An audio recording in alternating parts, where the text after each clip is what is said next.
Ipatatawag ng Ombudsman si Ramil Madriaga ang self-confessed bagman ni Vice President Sara Duterte para imbestigahan ang kanyang mga ibinunyag sa pagdinig ng House Justice Committee.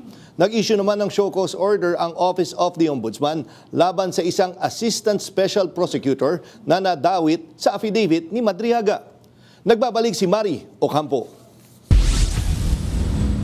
Planong ipatawag ng Office of the Ombudsman ang dating aide umano ni Vice President Sara Duterte na si Ramil Madriaga. Ito ang kinumpirma ni Assistant Ombudsman Miko Clavano ngayong Huwebes matapos tumestigo si Madriaga sa impeachment proceeding ng bise nitong Martes. 2025 noong unang nagpasa si Madriaga ng kanyang sworn affidavit sa Ombudsman.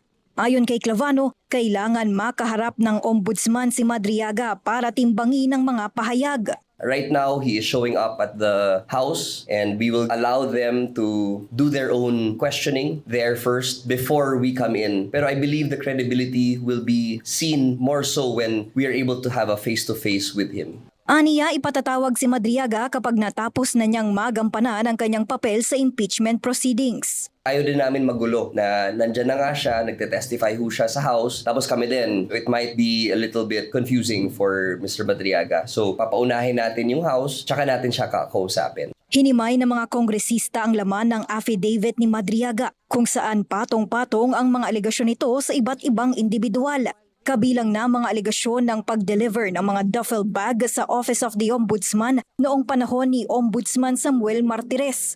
Una nang umalma si Martires sa mga sinabi ni Madriaga, habang ang isa sa mga umano'y recipient ng bag na si Attorney Ryan Kilala na kasalukuyang Assistant Special Prosecutor ay pinadalhan na umano ng show cause order mula sa Internal Affairs Board. The allegations as against Attorney Ryan Kilala from our monitoring of the impeachment hearing seems to be much deeper. Tapos may mga pictures pa, may mga videos. So yun po yung inuna natin ngayon. Nag-issue nga tayo ng show cause order sa kanya. Parte umano ito ng kanilang proseso para mapanatili ang integridad ng kanilang opisina. We will make sure na yung mga ganyang kwento, we get to the bottom of it, understand kung ano talaga nangyari, and we will resolve on that basis. Sa April 22 naman, nakatakdang humarap ang Office of the Ombudsman sa House Committee on Justice para ipresenta ang mga Statement of Assets, Liabilities and Net Worth ng bise mula 2007 hanggang sa kasalukuyan. Ako, si Mari Ocampo ng PRTV News, nagseserbisyo para sa Pilipino.